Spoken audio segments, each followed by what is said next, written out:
हाय। अब हम डिस्कस कर रहे हैं लेटेस्ट बुक के 10th चैप्टर रिकर्जन की एक्सरसाइज का क्वेश्चन B.D। इस क्वेश्चन में बोला गया है अटेम्प्ट द फॉलोइंग, प्रोग्राम बनाना है हमें। A positive integer is entered through the keyboard, मतलब एक नंबर को हमें कीबोर्ड के थ्रू इनपुट में लेना है। Write a function to find the binary equivalent of this number, और जो नंबर हम एंटर करेंगे उसका बाइनरी इक्विवेलेंट आपको निकालना है। कैसे? Without using recursion and using recursion. तो इस प्रोग्राम को इम्प्लीमेंट करने के लिए हमें ये पता होना चाहिए कि डेसिमल को बाइनरी में कन्वर्ट कैसे करते हैं। बेसिकली तो ये जो टॉपिक आता है नंबर सिस्टम के अंदर आता है कि जहाँ पे हम एक नंबर बेस को दूसरे नंबर बेस में कन्वर्ट करते हैं। तो डेसिमल टू बाइनरी जब भी हम कन्वर्ट करते हैं तो उसका प्रोसेस क्या होता है। डेसिमल का कोई भी नंबर है, जैसे मान लीजिए 20 है, तो सबसे पहले क्या करेंगे, 20 के अंदर हम मॉड्यूलो ऑपरेटर अप्लाई कर देंगे 2 से। तो जो रिमाइंडर बचा हुआ है वो यहाँ आ जाएगा, ये क्या आ गया 0। उसके बाद में क्या करेंगे, 20 को डिवाइड कर देंगे 2 से और वो आ जाएगा यहाँ पे 10। अब सेकंड स्टेप में क्या करेंगे, नंबर क्या चेंज हो गया 10, 10 के ऊपर मॉड्यूलो ऑपरेटर अप्लाई करेंगे 2 के ऊपर, तो यहाँ पर कितना आ गया 0। यहाँ पे क्या करेंगे अब 10 डिवाइडेड बाई 2, तो ये आ गया यहाँ पे 5।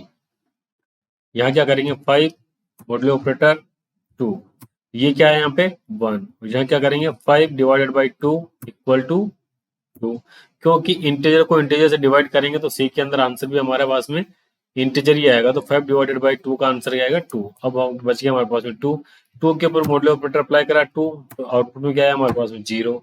यहाँ पे क्या आ जाता है 2 डिवाइडेड बाई 2 इक्वल टू 1। अब यहाँ जाएगा हमारे पास में 1 मॉड्यूलो ऑपरेटर 2, तो कितना आ गया 1, और यहाँ क्या आ जाएगा 1 डिवाइडेड बाई 2 करेंगे तो 0। तो जब तक नंबर 0 में कन्वर्ट नहीं हो जाता, तो अल्टीमेटली हमने जो नंबर रखा था, नंबर इक्वल टू था 20, और हर स्टेप के साथ में नंबर क्या चेंज होता जा रहा है, ये नंबर बनता जा रहा है हमारा कितना, ये नंबर में हमारा चेंज होता हुआ चला जा रहा है। इस तरीके से नंबर जा रहे हैं, ठीक है। तो ये हमारा नंबर बन गया, और जब इसका बाइनरी इक्विवेलेंट निकालेंगे तो ये जो हमारे पास रिमाइंडर निकला 0101, क्योंकि बाइनरी नंबर के अंदर 0101 होता है, इसको रिवर्स ऑर्डर के अंदर हम प्रिंट कर देते हैं। तो जब हम वैसे सी प्रोग्राम के तो प्रिंट करेंगे तो क्या आएगा 00101, बट इसका बाइनरी इक्विवेलेंट 20 का इक्विवेलेंट क्या होगा, इसको रिवर्स ऑर्डर में प्रिंट करना होगा। कितना होगा 10100, ये है binary equivalent equal of 10 decimal 20 decimal. इस तरीके से हम इसको कन्वर्ट करते हैं। लेकिन जब हम इसको विदाउट रिकर्जन करेंगे, नॉर्मल हम लूप के थ्रू करेंगे, वैसे तो इसको इम्प्लीमेंट करने का हम एरे के थ्रू कर सकते हैं, बट अभी तक हमने एरे के ऊपर डिस्कशन नहीं करा हमारी सीरीज के अंदर, तो हम एरे का यूज कर नहीं सकते। एरे का जब नेक्स्ट अगला चैप्टर आएगा उसके ऊपर हम डिस्कशन करेंगे, तो तब तक हम इसको केवल नॉर्मल तरीके से यूज करेंगे लूप के थ्रू। लूप के थ्रू पहले हम इसको इस तरीके से कन्वर्ट कर लेंगे, और फिर हम एक और फंक्शन बना सकते हैं जिसके अंदर ये जो नंबर आ रहा है इसको कन्वर्ट करेंगे किस चीज से ऊपर, रिवर्स ऑर्डर के अंदर आप डेसिमल के थ्रू इसको प्रिंट करवाते हुए जा सकते हैं। उस तरीके से हम इसको इम्प्लीमेंट कर देंगे। लेकिन अभी हम केवल इसको इस तरह की फॉर्मेट निकाल लेंगे और सीधा अज्यूम कर लेंगे भाई इसको रिवर्स ऑर्डर के अंदर प्रिंट कर दिया हमने, तो ये उसका बाइनरी इक्विवेलेंट निकल जाएगा। और रिकर्जन के थ्रू भी हम इसको इम्प्लीमेंट करेंगे किस तरीके से इसको यूज करा जाता है। तो चलिए हम हमारे प्रोग्राम के अंदर चलते हैं, क्या करना है क्या नहीं। सबसे पहले तो हम इसको सेव कर देते हैं, chapter 10 B_D.C S include stdio.h का यूज होता है और standard input output header file है ponyo.h void main clr scr for clearing the screen gtch for holding the screen output। अब हमें नंबर इनपुट में लेना है कीबोर्ड के थ्रू, तो किस तरह का लेना है, इंटीजर टाइप। किस तरीके से लेंगे, सबसे पहले तो लिखेंगे printf enter any decimal number, तो डेसिमल नंबर हम यहाँ करवाएंगे। अब इसको इनपुट कर लेंगे स्कैनफ के थ्रू %d, क्योंकि इंटीजर टाइप का तो उसका फॉर्मेट स्पेसिफाई %d है, और यहाँ लिख देंगे हम m%, n m, तो ये तो हमारा नंबर इनपुट में आ गया, ठीक है, इसको हमने सेव कर दिया। अब हमें क्या करना है, एज पर अभी जो हमने लॉजिक डेवलप करा था उसके अकॉर्डिंग, जब तक नंबर की value while number is greater than 0, तब तक हमें इस प्रोग्राम को कंटिन्यू रखना होगा। कैसे? सबसे पहले तो हम इसको प्रिंटफ में कर देंगे। प्रिंटफ में क्या करेंगे, क्या आएगा हमारे पास में, %d, नंबर के ऊपर मॉड्यूलो ऑपरेटर अप्लाई कर देंगे। अब इसके बाद में नंबर को कन्वर्ट किससे कर देंगे, नंबर डिवाइडेड बाई 2।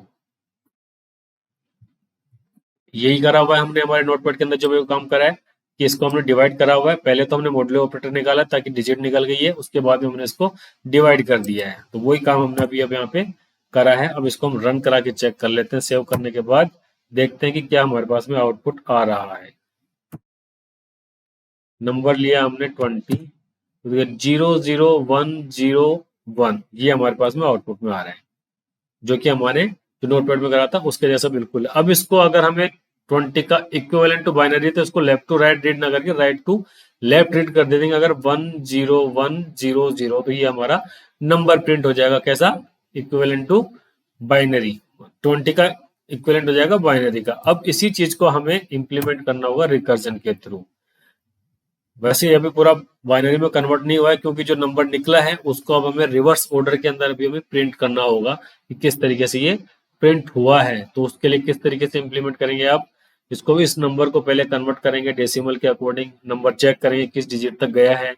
तो जो हमने ऑलरेडी 3-4 बार प्रोग्राम बना लिया है कि 5 डिजिट नंबर हम एंट्री करवाते हैं और उसके एक एक नंबर को रिवर्स ऑर्डर में प्रिंट करवाते हैं। जैसे 1 2 3 4 5 का एंट्री करवाई, तो उसको प्रिंट करवाना 5 4 3 2 1। इस तरह के हम प्रोग्राम कई बना चुके हैं। तो उन प्रोग्राम को आप एज ए रेफरेंस के तौर पे यूज करके इसको आगे का प्रोग्राम आप बना सकते हो। तो अब हम इंप्लीमेंट करेंगे इसको यूजिंग रिकर्जन। इसको हम यहाँ पे कमेंट कर देते हैं,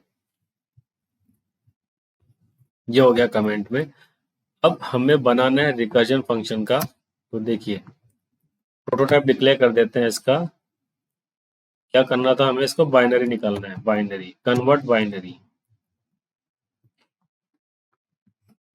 किसको, इंट में कोई नंबर आएगा उसको कन्वर्ट करना है बाइनरी के अंदर। अब प्रोटोटाइप डिक्लेयर कर दिया, तो अब इसको हम कन्वर्ट भी कर देते हैं। इसको डेफिनेशन लिख देते हैं, कन्वर्ट बाइनरी, ये आ गया हमारे पास में इंट नम। ये हमने ओपनिंग एंड क्लोजिंग कर दिया, इसकी डेफिनेशन लिख दी। सिंपल सा जो हमने व्हाइल लूप में करा था उसी चीज को हम यहाँ पे करेंगे। If number is greater than 0, तो क्या करना है हमें,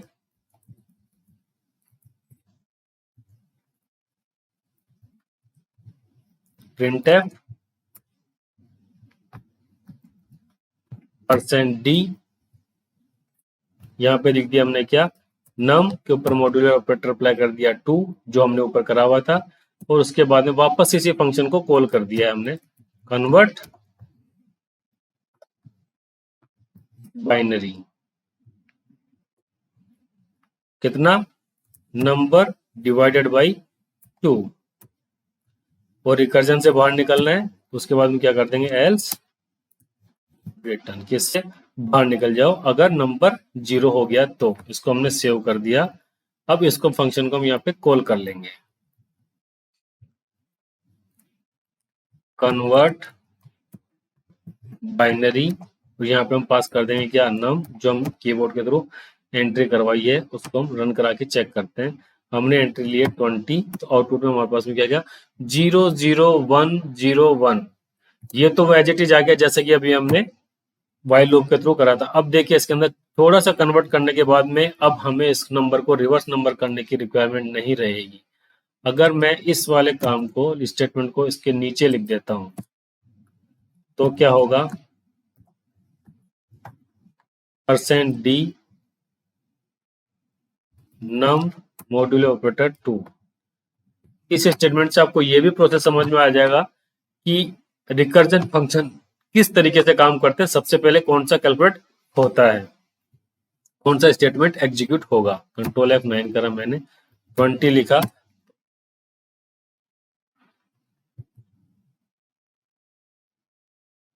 convert binary number modulus operators को मैंने सेव कर दिया है। %d binary control F9 1p, कुछ मिस्टेक हो रही है। Get number 2 into number is greater than equal to 0।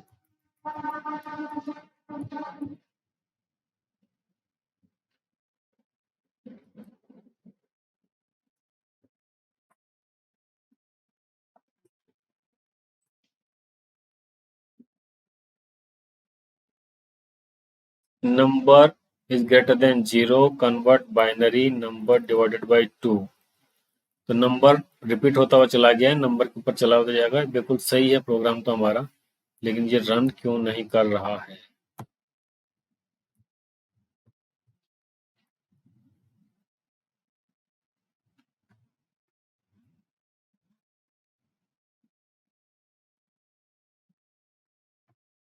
यहाँ से स्टेटमेंट डिलीट हो गया है।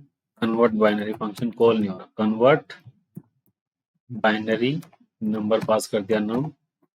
अब इसको हम रन करा के चेक कर लेते हैं कि क्या आता है। 210100। तो ये नंबर एग्जैक्टली कन्वर्ट हो गया किसके अंदर? डेसिमल टू बाइनरी के अंदर। तो देखिए एक स्टेटमेंट को ऊपर नीचे करने से हमारा आउटपुट सारा का सारा चेंज हो गया। क्यों हो गया? क्योंकि ये जैसे ही नम पहले आएगा तो सबसे पहले इसने क्या कर दिया? कन्वर्ट बाइनरी नंबर के ऊपर चला गया। अब इसको हम हमारे नॉर्मल तरीके से चेक कर लेते हैं किसके थ्रू ये क्या करता हुआ चला जाएगा। ये सबसे पहले लास्ट के अंदर चला जाएगा। यहाँ पे ये सब जब 0 आएगा तो यहाँ से इंप्लीमेंट करेगा। सबसे पहले इसको प्रिंट करेगा, फिर इसको प्रिंट करेगा, फिर इसको, फिर इसको, फिर इसको, क्योंकि ये काम करेगा किसके अंदर? स्टैक के अंदर। क्यों की तरह काम नहीं करता, ये स्टैक के अंदर करता है। स्टैक के अंदर क्या होता है? Last in first out. इसलिए से ये हमारे पास में इस तरीके से आउटपुट आ गया। अब स्टैक क्या होता है? स्टैक एक डेटा स्ट्रक्चर होता है, जिसको भी हम आने वाले चैप्टर्स के अंदर डिस्कशन करेंगे कि रिकर्जन स्टैक के ऊपर काम करता है तो किस तरीके से काम करता है। तो ये हमारा प्रोग्राम रन हो गया डेसिमल नंबर को बाइनरी में कन्वर्ट करने का। जब हमने नॉर्मल तरीके से व्हाइल लूप के थ्रू करा तो हमारे पास में इस फंक्शन के साथ में एक और फंक्शन बनाने की रिक्वायरमेंट हो गई। लेकिन अगर रिकर्जन के थ्रू हम यूज कर रहे हैं तो वही काम हमारा सीधा एक छोटे से कोड के थ्रू इंप्लीमेंट हो गया। Okay, thank you very much.